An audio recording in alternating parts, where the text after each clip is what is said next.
When the Robert Morris men's track and field team set out this season, they had high hopes for a bright future, but that would be short-lived.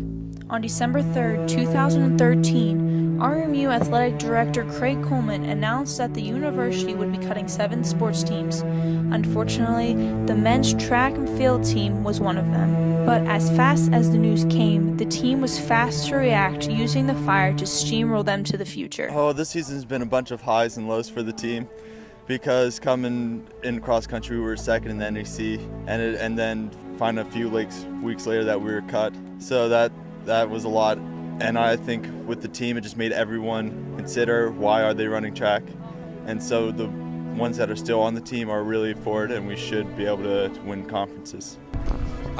It's been really just a work in progress. We've been to a couple really big meets so far, but we're all just trying to get ready for the conference meet. It's all about that. So the season's gone really well. It's always a work in progress. We're working hard every day. So the guys program has come a long way. Each event area is a little different than what it was when I first came in.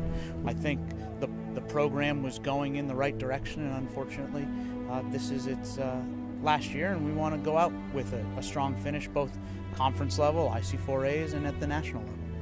Receiving the news of the cut right at the end of the fall semester, the men had great choices to make for their futures. Transfer and start anew once again, or remain at RMU and have their athletic scholarships honored. Entering into the outdoor season, the team chose to not be swayed by the choice to end the program, but to use it to fuel the fire to complete the season strong, at home, and with the NEC champion title. But the road would not be easy. The team struggled to get good marks and times at first, but with the support of the women's team and the men fed off of each other and aimed for greatness, the once individual team now became family. The Colonials pushed forward and competed each meet that they went to and became a force to be reckoned with. With strong players under their wings such as Chris Carper, Steve Mitchell, and Freddie Thompson, the team was able to succeed in all aspects of track and field. This season was more than just a final season for them. It was much more.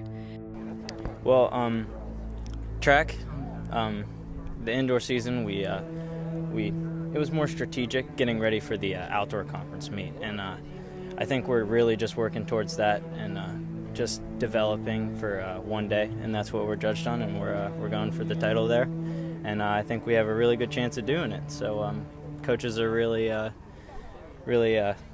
helping everybody out and getting everyone ready for their best performance on May 3rd. They were out to prove to the school and to everyone that they weren't going to walk away from the school quietly and empty-handed.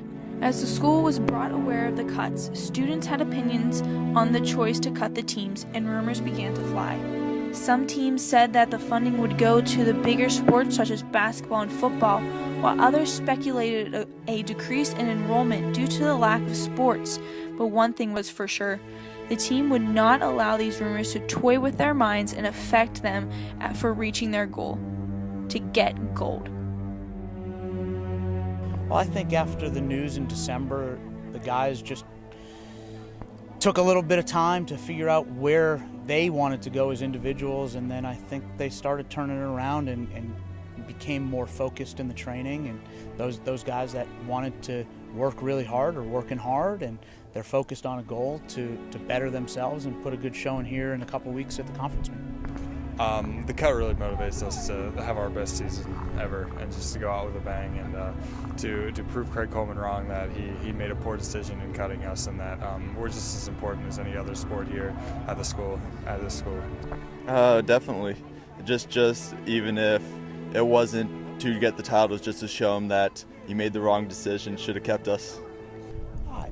I think it's a team effort. So these guys have been putting in good individual efforts, and that is growing on each other. So the decision that Dr. Coleman had to make was something that came down from the president and the board of trustees, and I have no comment on that.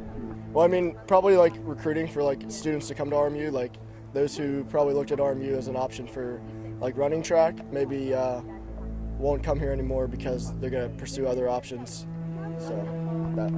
I also feel like we'll maybe lose a lot of people too if they want to go play sports elsewhere and do track elsewhere, so that's going to be upsetting.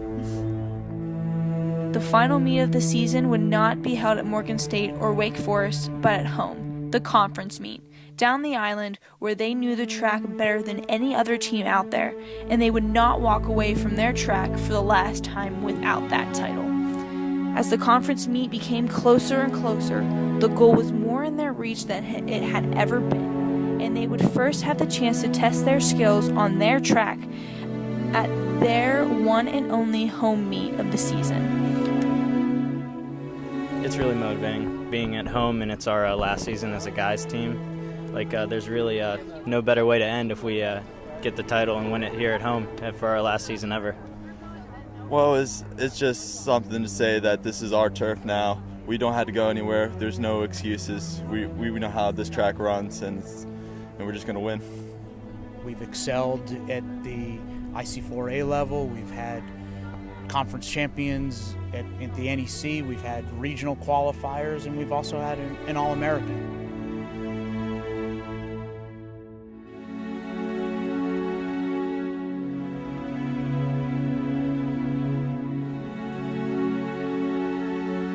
The Colonials walked away from the Benny Benson Memorial Invitational, outscoring both of their Division I opponents, Duquesne and St. Francis.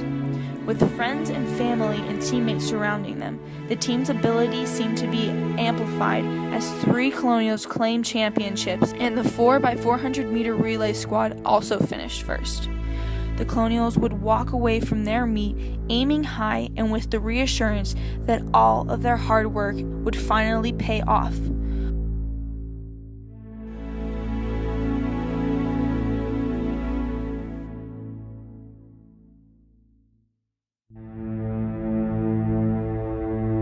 We're only going to have a few transfers, and it just stinks that we're not going to be able to compete anymore and do the sport that we love. And part of the reason a lot of us came here. So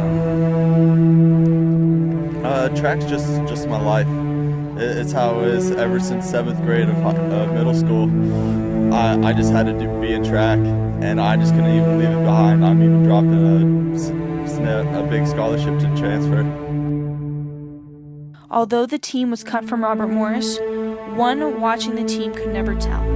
With no signs of doubt or sadness from the team, they showed only strength and perseverance. To these men, track and field isn't just a sport to them. It's not just a hobby. It's their lives. Having persevered past many hurdles this season, the Robert Morris track and field team will be able to walk away from this school knowing that they will never be forgotten.